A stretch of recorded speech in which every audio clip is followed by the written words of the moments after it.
met with them personally, one-on-one a couple of months ago, and learned a lot from them, and I was quite surprised. So you're never too old to learn.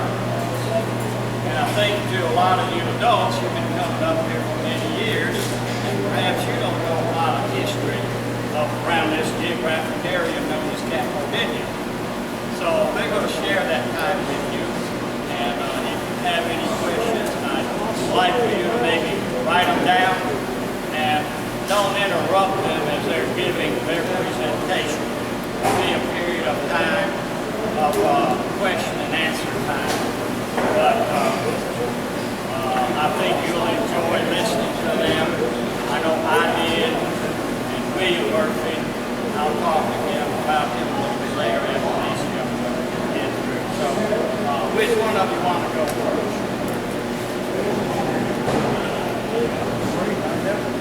Oh, he's a military Marine. He never volunteered. Okay, Ronnie. This is a voluntary organization. So, Ronnie Smith will share his memories. He's got some pictures, and there's some books up here, and he's got some pictures in work here at camp and so forth. So, okay, Ronnie, it's yours.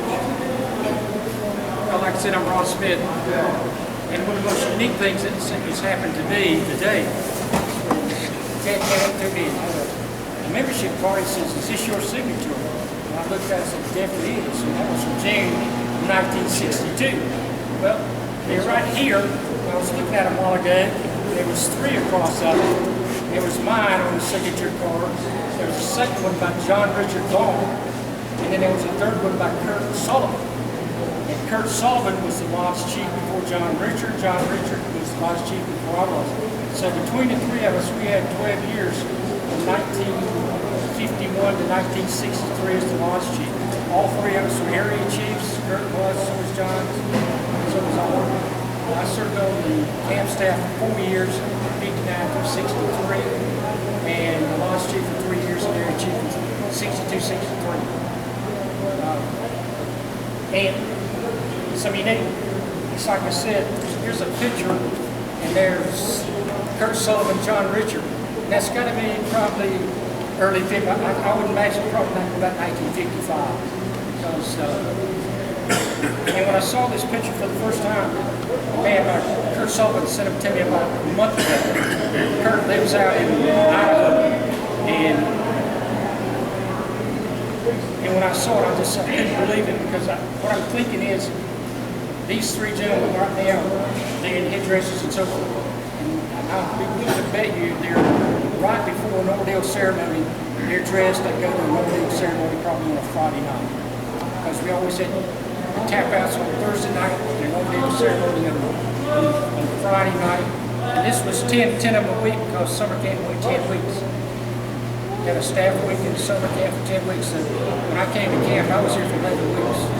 And so I have a lot of other pictures, not a lot, but it's about 12 to 14. Bring back a lot of memories and so forth from the earth from 63 back to about 1951. If you have any questions, just ask me. I really don't know what to talk about. What did you pay for summer camp week? Favorite summer camp week? What was the price of camp? Well, the first time I came to summer camp as a scouter was 1957. Would you believe the cost for summer camp was $11.50? And when I left in 1963, it was only $13.50.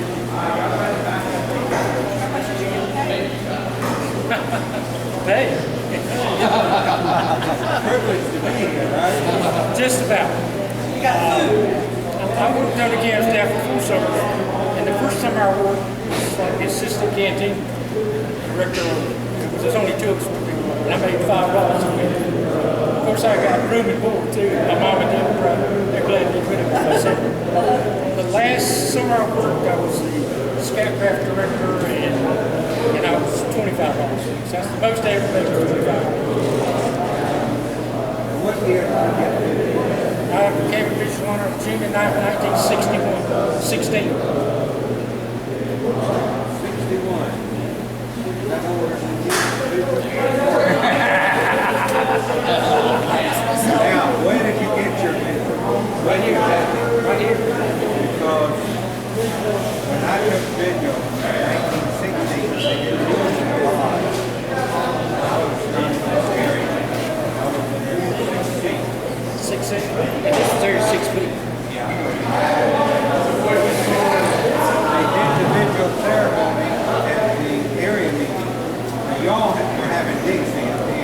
That's what you call It's your 60. area.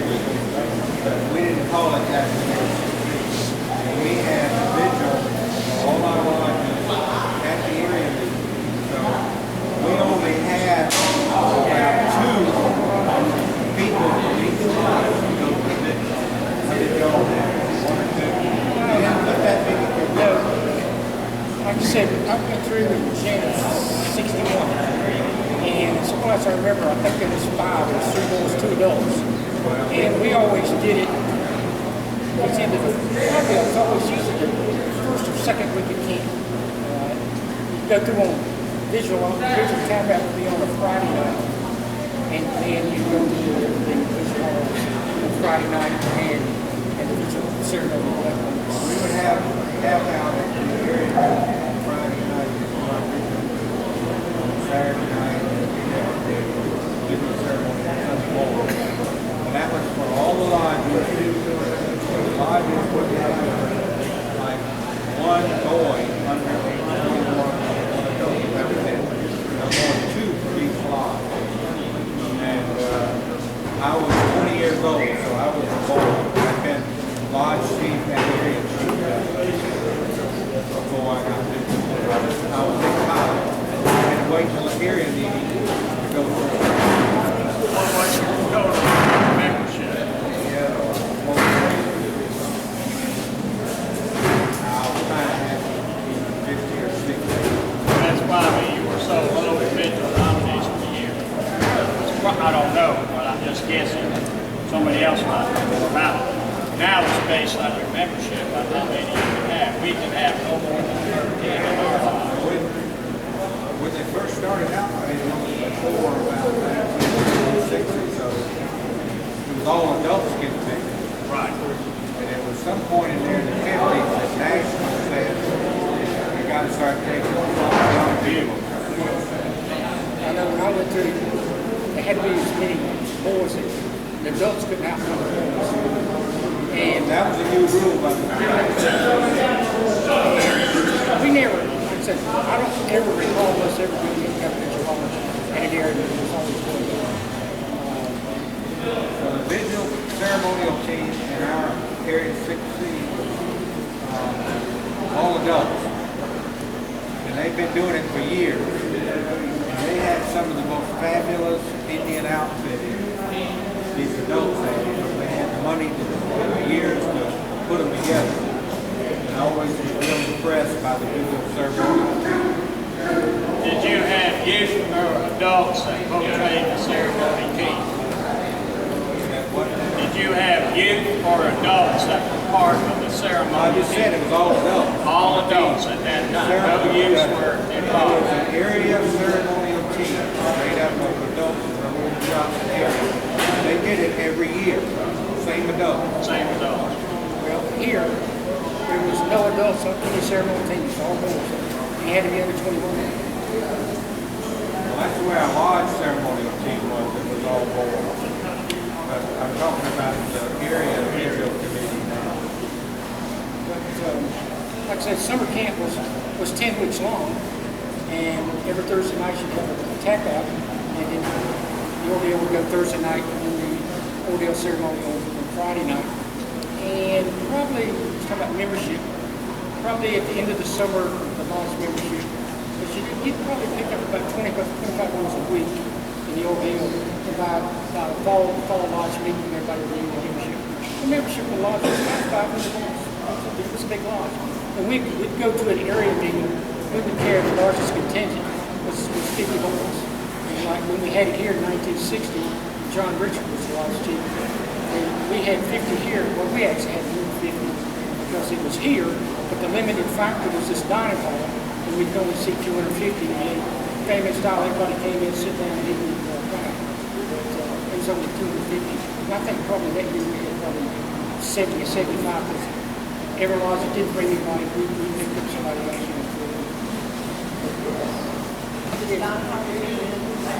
Not this particular dining hall, it's been new. The dining hall I recall was, if you look at that fountain up there, that would have been on the right-hand door. And it was locked. But it exceeded 250 people. Yes. I come up in the 80s lot of things. Is there anything left when you was here? There's not much left when I was. I've walked around the camp some, and there's a few old buildings, but not many. The one building I do remember is you walking up to the first lake, some kind of boat building. That boat, we moved it. But most, a lot of the cabins, it's not much, but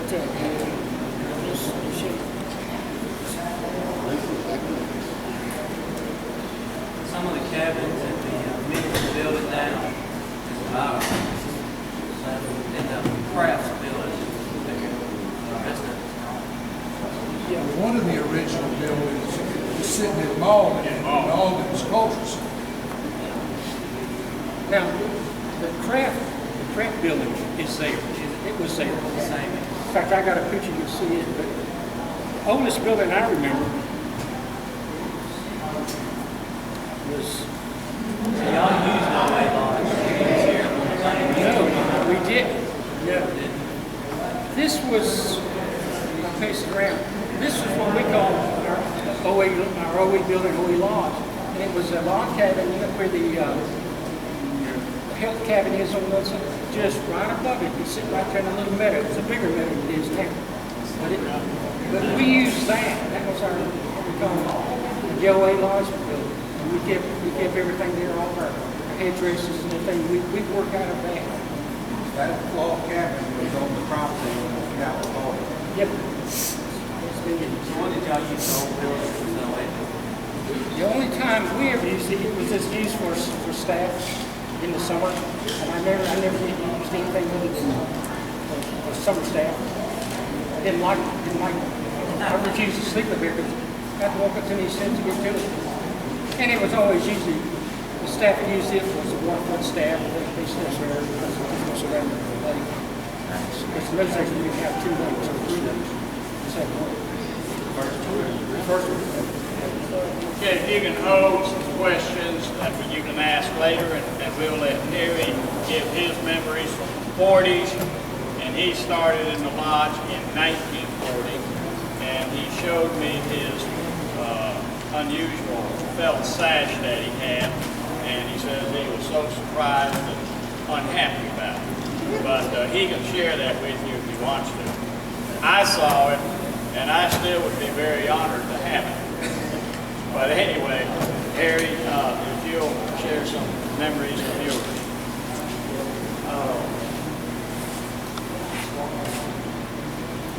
The first ceremony, almost all the boys had gone home, and we got letters that we could take to the camp and would join the old men. And we came back to camp, and Ernest Pitt was executive. He met us and in Sailors. And my first ceremony was done in the log cabin and Georgia. And we were told at that time that was the home of the foreman of the Tree. They go to Tree, that's where he lived. I slept with the Sawdust Town the first night. We later built a health center.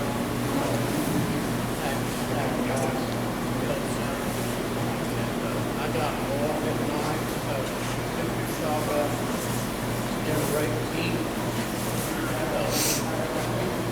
And of course I was told I had to watch out for the head of Road Creek at night. Literally tried to scare you to death. We could have nothing to eat. We had toast, stuff like that, but no meals. The ceremony was done inside the log cabin with candles. And that was the beginning of what was there. The ceremony was done by a lodge out of North Carolina. Asheville, the Solid. So that was the beginning. When I was on staff at camp, I worked for Miss Annie Markdale. My salary was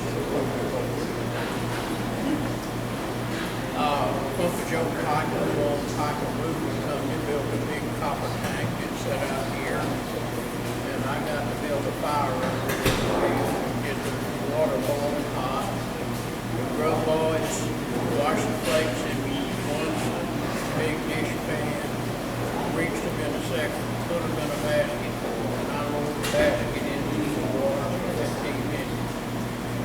Unloaded it, put it in screen carts, and brought it into the sandy. DHEC, which is the Department of Education and Health in South Carolina, and they would roll over to see how we lived back then.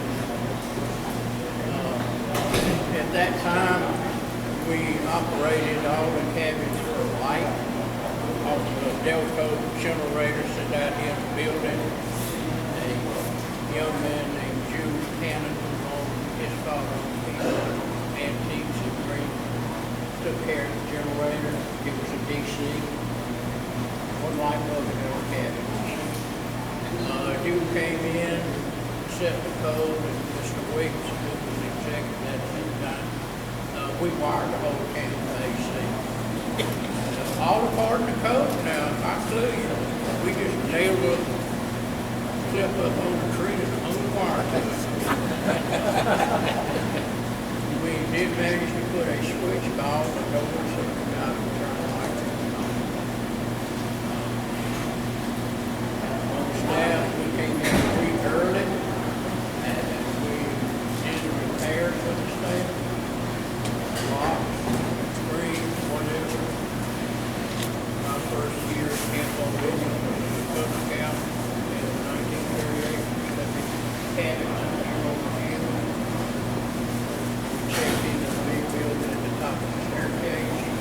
That's where handicraft, trade clothes walls. We repaired the news. One night, and there's two of us in the community. Bill Sullivan was going along, walked out from under the bank, told him what to do. He thought we should make me in it, we bailed out. It's a wonder any of us live. It really is.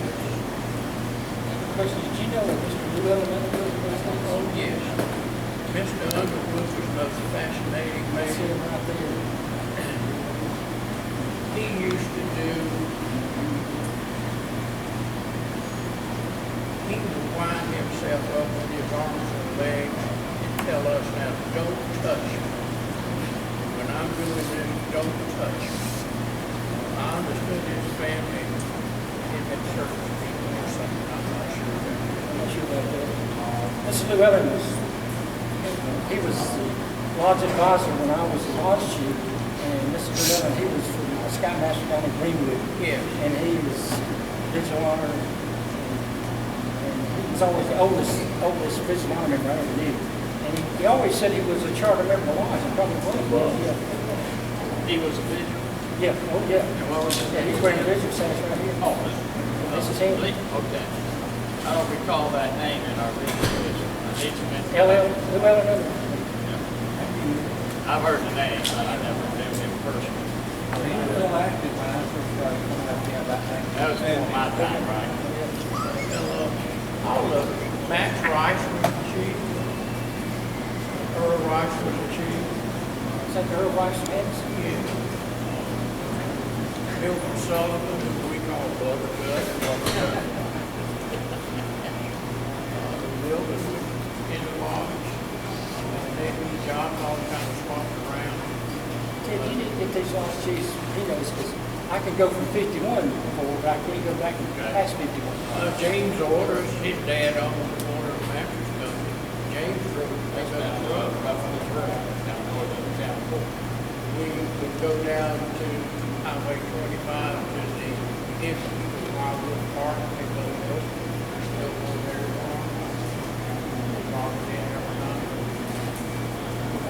Now, what was the name of that? Was that the town? No, that was a resort area. It's all underwater now.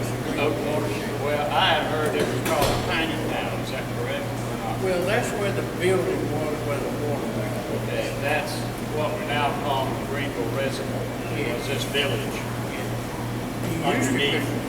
You go up, they had a water wheel, they ground floor. The water, you could still see the creek. You could go on to 25, where it goes back into 25. The old thing here. But it was,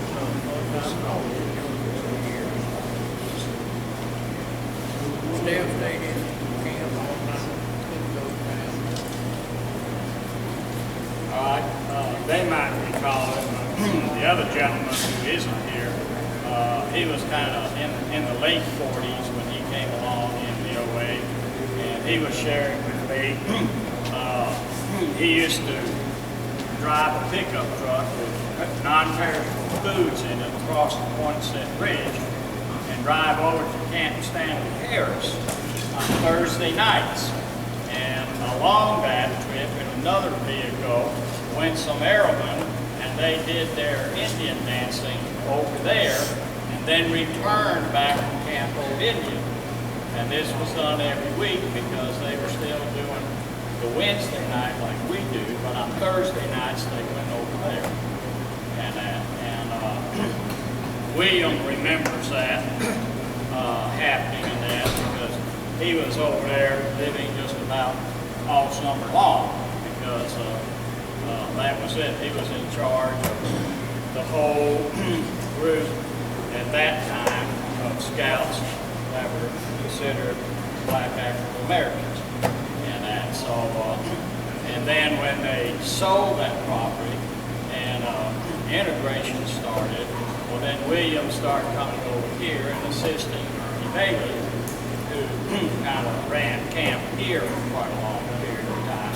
And his son Steve was also in the lodge, and he's in business here, and he's got a lot of pictures that Ernie took on CD. Mac McLean has seen some of them, and I haven't, but I kind of saw some of the pictures before Ernie passed away. But some other things is that I'll just mention and they can share with me. What was a week of summer camp back in the 40s, Terry, when you came? What was the charge per week to attend camp? We know and when Ron came, it was 11, and then went up to, say, 13. It was $12. Okay. All right. I have a copy that Harry gave me when I went to visit him about a month or so ago. Horace Williamson, who was a scout executive at that time for 8 years in his council, prepared a year-end report given to the executive board from the council dated December 18, 1944. They had a 10-year program fundraising in the amount of $25,000. And the majority of that money was to be used to improve Camp Old Indian. But on the third page was a paragraph in there where they had wanted to put $5,000 away to purchase property and build Stanley Parish. So talking to Matt Kugler, he figured, and I didn't think to ask William when he was here, his thinking and judgment was that perhaps in the mid-50s is when they started Camp Stanley Parish. And William retired from the council here many years ago, and I believe he said he was 83 this year. And that Stanley Harris was in existence in 58. Okay. I know it was in existence in 58. When I came here in 1970, there were still buildings in Camp Stanley Harris. And in the early 70s, of course it's in Pickens County, we had Campery up there. Yeah. And it's over there in Marietta. Near Gailey Mills. Going up Fort Caesar's Head. Yeah, near Gailey Mills. And up in Pumpkin Day. Right. But, what I wanted to add something. You guys don't, and a lot of you guys never existed during the time of segregation. But Camp Stanley Harris was the black camp. I don't know anybody said that. Yeah, I did. Most councils had a white camp and a black camp. And I grew up in Charleston, in Ulihe Lodge, and we had Camp Moultrie up on Lake Moultrie.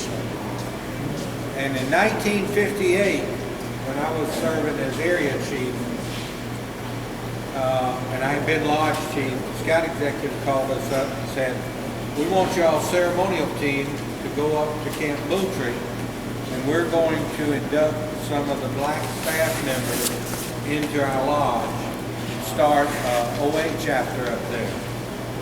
And we took some of our ceremonial team one weekend in May and put the staff members of Camp Moultrie through the ordeal. And we inducted the first blacks into Ulihe Lodge that weekend. And that was before segregation ended, but we integrated Ulihe Lodge.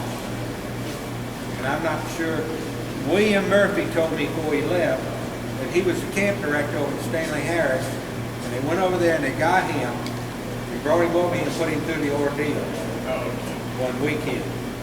And said scared him to death. He didn't know what they were doing with him. He didn't have any idea what he was going through. 1961. Was it 61?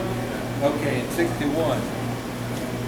And I'm not sure exactly when they closed Camp Stanley Harris. I don't know. I know it was when I came and I started this council in '78.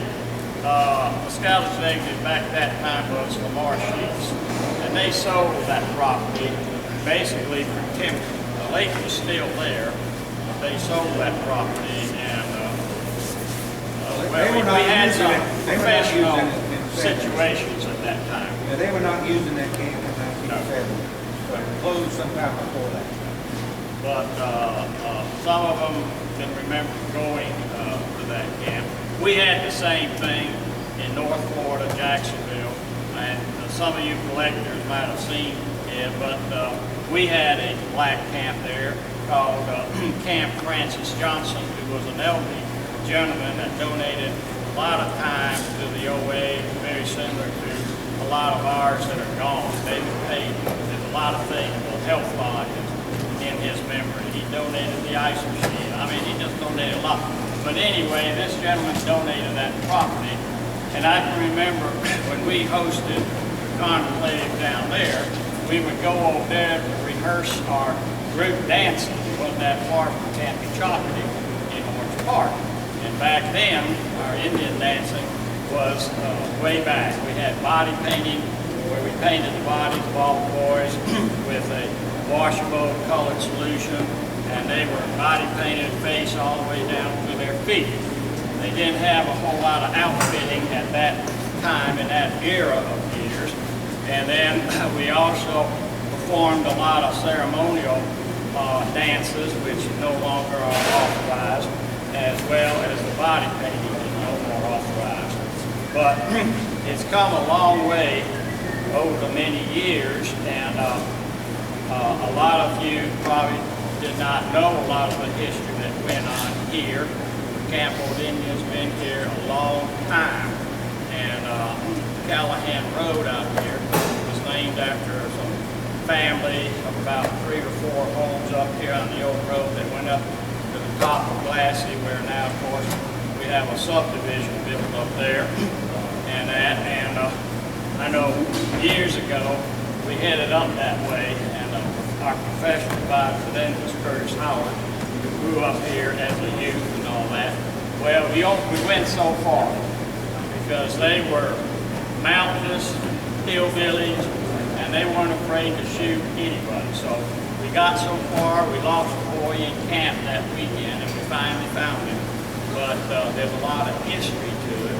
I'm going on now, I forgot which one, was telling me that they had a pool for swimming down to the Camp White Pine, which how many of you, remember that? Some of you do and some of you don't. I didn't come in this area until '78, and I became, I guess, 100% active in '89, and been that active in the lodge since that time. I got off the district level in that, but I've seen a lot of changes. The old dining hall compared to the new one here. We ran 3 fellowships down at Camp White Pine while this building was being built. And I knew Buster Andrews way before I moved to Greenville. He worked for a Volkswagen dealership here, Leroy Cannon, as a mechanic. Well, I worked for Volkswagen distributorship in Jacksonville, not on the retail side, and I met him going to mechanic repair schooling down in Jacksonville. So then when I moved here, well, I knew Buster. He was a scoutmaster at Troop 185 in the Traveling Crest, and his competition running for Camp Ranger, some of you might remember Jerry Willis. Well, you kind of have to be a jack of all trades to be a ranger here. So anyway, Buster was voted on to be the Camp Ranger. The name Horace Williamson, he was here as scout executive for 8 years. And when I moved to Jacksonville in 1960, he was the scout executive there. And of course, at that time, I got involved in scouting, but did not realize he came from here. Horace retired before, probably in the late 60s, because I moved to Maryland with the company I worked for, Volkswagen. And he retired and lived across the street from Camp Shants now, which is like Camp Old Indian, down in Melrose. And he lived there, and I don't know which one died first, whether he or his wife. And of course, I wasn't here no longer. But he is the one that made the report that I told you about in 1944. The camp ranger that was here, his name was Don Huff, and Horace transferred him, or asked him if he would come down there in Orange Park to be the camp director down there of Camp Echocka. And he did, so I knew Don Huff at that time. Everybody called him Uncle Don. They tried to sell that lake, that property there, when they bought Camp Shants down near Melrose on a lake down there, but they couldn't get the price they wanted. So the Navy Seabees came in from Mayport and made that waterfront property a canoe base. And Camp Echocka is still there. It's used for weekend training for Coving and Boy Scouting. And in 3 more years, they're going to celebrate their 75th anniversary. I went down to the 50th in '91, and we planted a time capsule down there to be open 25 years later. So that's 3 years away. So anyway, I hope to be able to go down there and look at that. But you know, lodge history is so important to find out what things used to be. Folks, that's history. That is history. It's gone. A lot of you adults have seen a lot of changes in the Boy Scout program over the years. And a lot of your youth, you've got all that time in front of you. You don't know what you're going to be doing down the road 50 years. You might get back involved in scouting as an adult. It's interesting, and I did not have the honor to know Lee Underwood. I heard a lot about him, but I did meet Roy Gullett, who is 93 years old, and was similar to these gentlemen here. He is still living. He lost his wife about a year ago, and his sons put him in the National Health facility in Malden, which is right in front of the council office. And I went down and talked to Roy, and Roy he's pretty sharp now. So I said, well, Roy, what year did you get started in scouting? And he just came out, I believe it was 1492. And I said, really? I said, man, that's been a few centuries ago, hasn't it? And then he started laughing. We just had a great time. But that is another name you'll hear a lot of people talk about from the scouter from years ago. So he is the oldest scouter by age that I have heard and have had the honor to meet. So if you haven't had the time, the first binder here is Harry's back history from his Coving experience to whatever it was. And the next binder is mine. And it's not all the years that I have. This is basically just Blue Ridge Council from 1978 to current. I have another binder like that starting in 1944 through 77. And I'm celebrating my 68th year, consecutive year in the Boy Scout program. And I'm thinking very seriously, and I'd like to encourage you to think about it.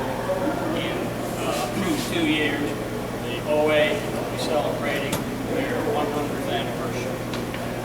And it's quite a highlight. It was held at Michigan State University. And you need to be thinking about attending. They're going to have a special sash issue for that event. If you notice on the display, one here, that's my collection, well, my sashes that I earned. But there's only 2 awards or patches that can be worn on that sash.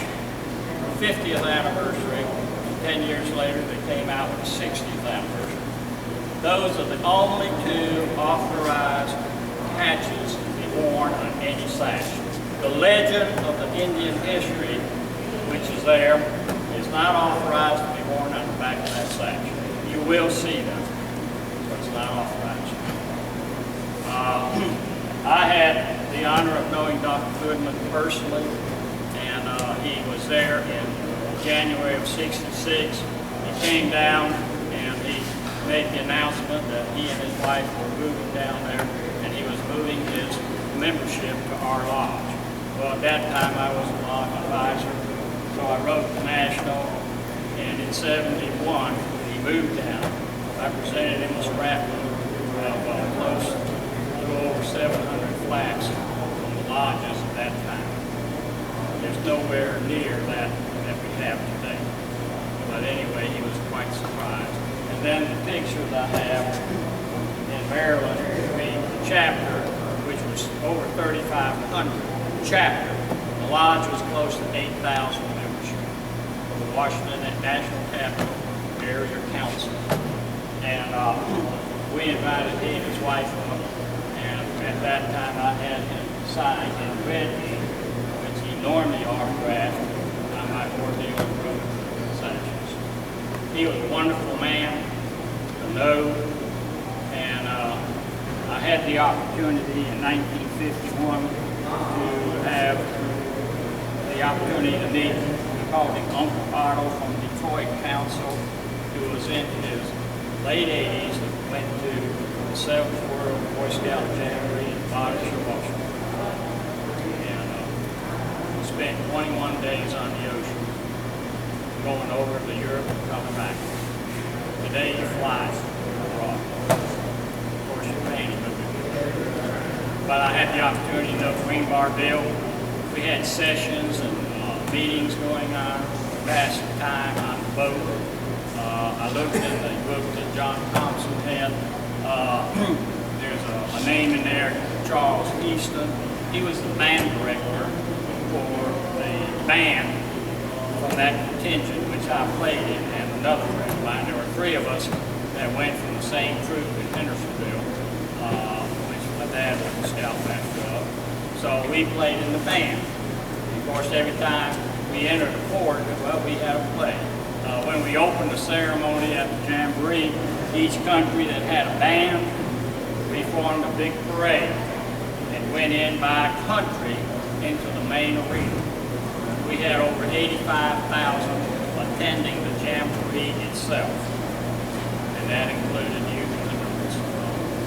So, Boy Scout program is going through quite a challenge currently, but it's an individual opinion on what you have, and you know, that's your opinion.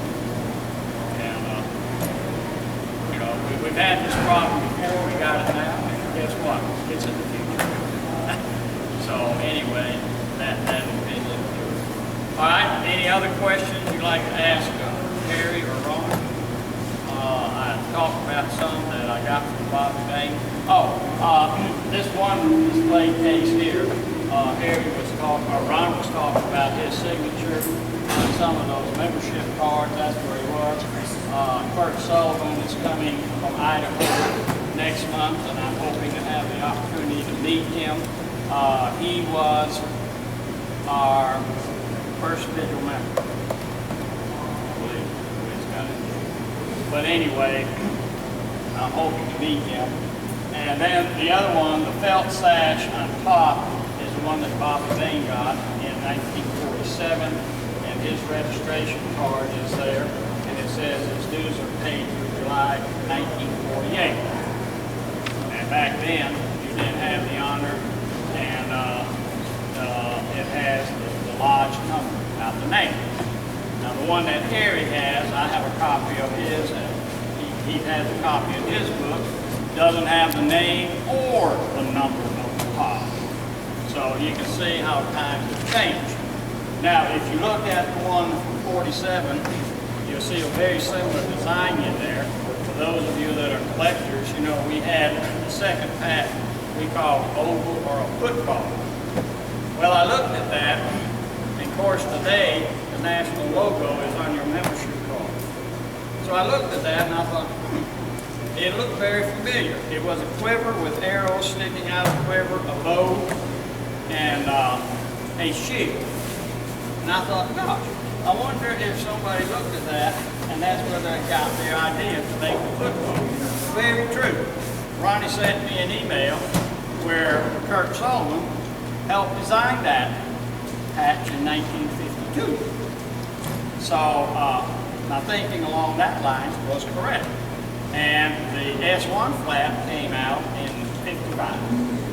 So these are things you can learn from people like Harry and Ronnie and William, and of course E.W. shared some things. Mac from Santee Lodge, there's another gentleman there. And I've tried to add people that receive vigils either here or from another lodge on our webpage that Matthew has been kind enough to add and bring up to date, so to speak. And we also have lodge chiefs in there when they were held that position, as well as area chiefs.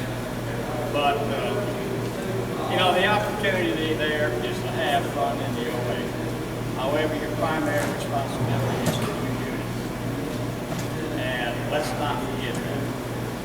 And I've always felt like my responsibility in the Boy Scout program was from a gentleman that I had a very fond opportunity of knowing for over 35 years, and that was Ben Edwards, who was plaque above that fireplace.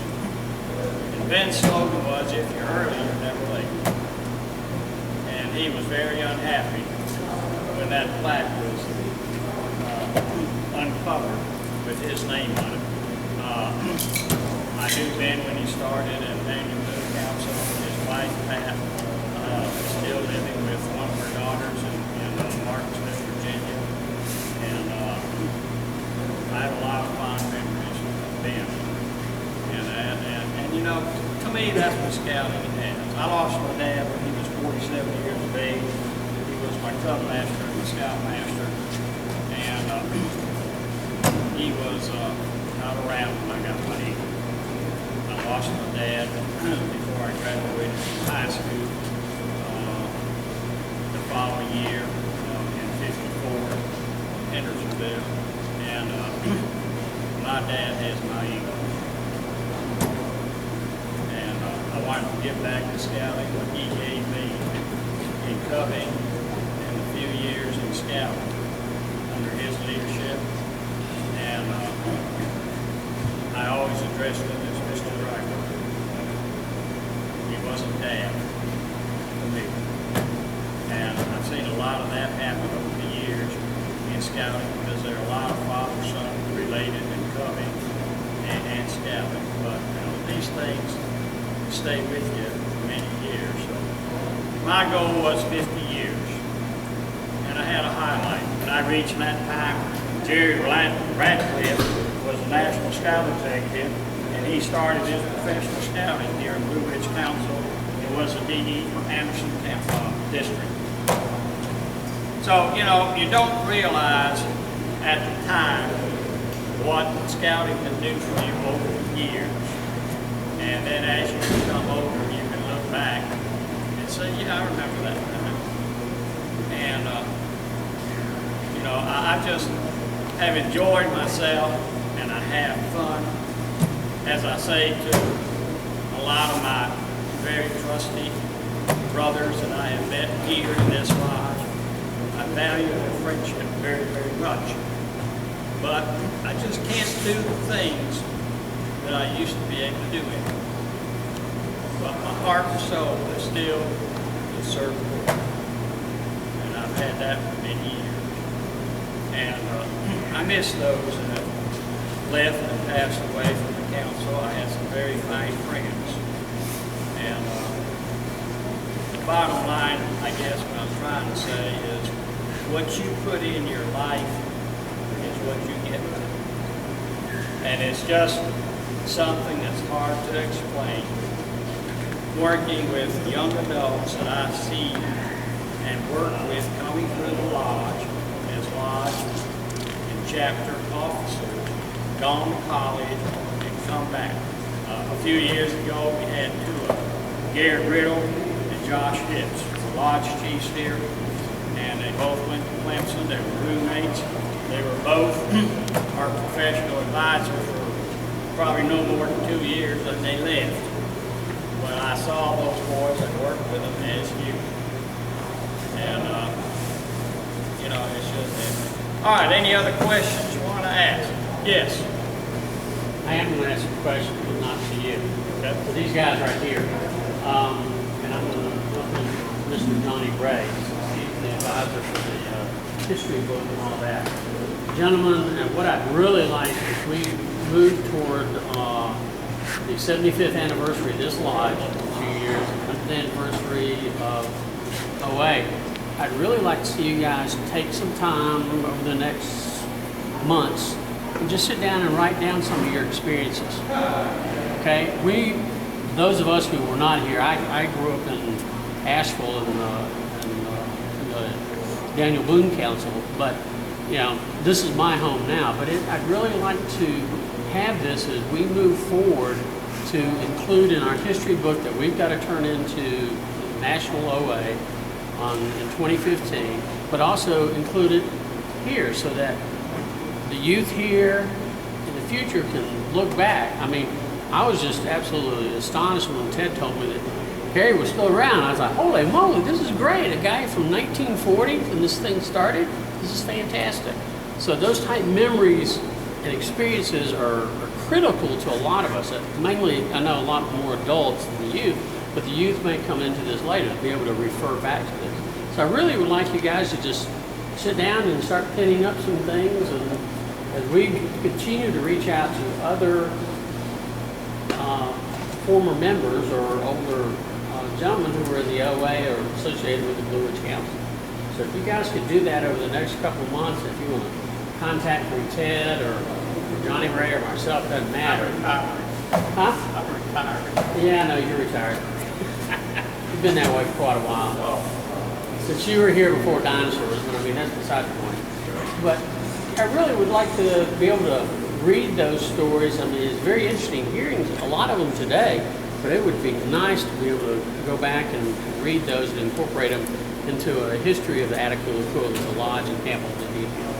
So I really would like you guys to do that if at all possible. Okay?